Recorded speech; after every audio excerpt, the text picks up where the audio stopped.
വനം വകുപ്പിന്റെ അഞ്ചൽ റേഞ്ചിൽ ഉൾപ്പെടുന്ന ചോഴിയക്കോട് അരിപ്പ ഭാഗങ്ങളിൽ നിന്നും ചന്ദനമരങ്ങൾ മുറിച്ചു കടത്തിയ കേസിൽ 24 മണിക്കൂറിനുള്ളിൽ പ്രതികളെ കുടുക്കി വനം വകുപ്പ്.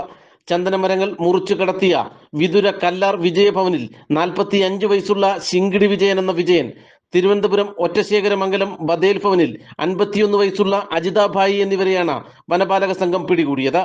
ഇക്കഴിഞ്ഞ 3-ാം തീയതി പുലർച്ചെയാണ് ചന്ദനമരങ്ങൾ മുറിച്ചു കടത്തിയത്. വിവരമറിഞ്ഞയുടൻ സ്ഥലത്തെത്തിയ അഞ്ചൽ റേഞ്ച് ഫോറസ്റ്റ് ഓഫീസറുടെ അധിക ചുമതല വഹിക്കുന്ന അരുണിന്റെ നേതൃത്വത്തിലുള്ള വനപാലകർ അന്വേഷണം ആരംഭിച്ചു. പ്രദേശത്തും പരിസരത്തുമുള്ള CCTV ദൃശ്യങ്ങൾ പാലോട് പോലീസിന്റെ കൂടി സഹായത്തോടെ ശേഖരിച്ച അന്വേഷണ സംഘം സ്കൂട്ടറിൽ ചാക്കുകെട്ടുമായി പോകുന്ന 2 പേരെ തിരിച്ചറിയുകയും ഇവരെ കേന്ദ്രീകരിച്ച് അന്വേഷണം ആരംഭിക്കുകയുമായിരുന്നു. പിന്നീട് സ്കൂട്ടറിൽ പോകുന്നവരിൽ ഒരാൾ ശിങ്കിടി വിജയനാണെന്ന് തിരിച്ചറിഞ്ഞ അന്വേഷണ സംഘം ഇയാളെ കസ്റ്റഡിയിലെടുക്കുകയായിരുന്നു. വിജയനെ ചോദ്യം ചെയ്തതോടെയാണ് കൂട്ടാളി കല്ലാർ സ്വദേശി രതീഷ്, ഇടനിലക്കാരി അജിതാഭായി എന്നിവരെ കുറിച്ച് സൂചന ലഭിക്കുന്നത്. ചോദ്യം ചെയ്യലിൽ ചിതറയിൽ നിന്നും മറ്റൊരു ചന്ദനമരം കൂടി മുറിച്ചു കടത്തിയതായി പ്രതികൾ സമ്മതിച്ചു. വിജയൻ പിടിയിലായെന്ന് മനസ്സിലാക്കിയ കേസിലെ പ്രധാനി രതീഷ് ഒളിവിൽ പോയി. അജിതാഭായിയെ പിന്നീട് അന്വേഷണ സംഘം പിടികൂടുകയും ചെയ്തു. വിജയനും ഒളിവിൽ പോയ രതീഷും ചേർന്നാണ് ചന്ദനമരം മുറിച്ചു കടത്തിയത്. കടത്തിയ ചന്ദനം ഇടനിലക്കാരിയായ അജിതാഭായി വഴി വിൽപ്പന നടത്തുകയാണ് പതിവ്. വലിയ മാഫിയയിലെ ചെറിയ കണ്ണികളാണ് പിടിയിലായതെന്നും കൂടുതൽ ആളുകൾ വലയിലാകുമെന്നും promotion range forest officer Aravind പറഞ്ഞു. അതിന്റെ അടിസ്ഥാനത്തിൽ CCTV പരിശോധനയും മറ്റ് മൊബൈൽ ടവറും കേന്ദ്രീകരിച്ച് നമ്മൾ അന്വേഷണം നടത്തുകയും അങ്ങനെ വിതുര ഭാഗത്തു നിന്നും നമുക്ക് വിജയൻ എന്ന പേരുള്ള ശിങ്കിടി വിജയൻ എന്ന പേരുള്ള ഒരാളുടെ നമുക്ക് സംശയം തോന്നി.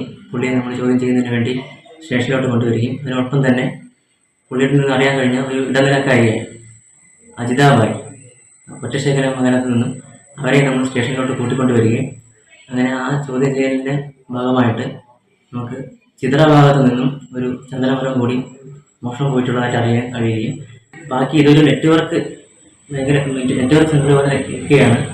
ഇതിലെ ഏറ്റവും താഴെയുള്ള ആൾക്കാരെയാണ് നമുക്ക് കിട്ടിയിട്ടിരിക്കുന്നത്. ഇത് തൊണ്ടി സാധനം ഇങ്ങനെ കൈമറിഞ്ഞ് പൊക്കോണ്ടിരിക്കുകയാണ്.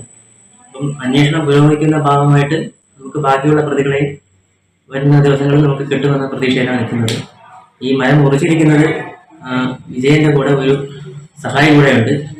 പുള്ളിയുടെ പേരെന്ന് പറയുന്നത് രതീഷ് എന്നാണ്. രതീഷിന് വേണ്ടിയുള്ള തെരച്ചിൽ നമ്മൾ ഊർജിതമായിട്ട് തന്നെ നടത്തിക്കൊണ്ടിരിക്കുകയാണ്. അറസ്റ്റ് രേഖപ്പെടുത്തിയ പ്രതികളെ പുനലൂർ വനം കോടതിയിൽ ഹാജരാക്കും.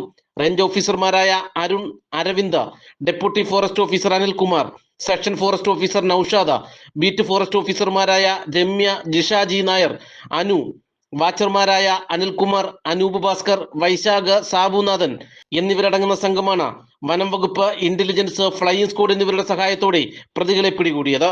News bureau, Kulathupuzha.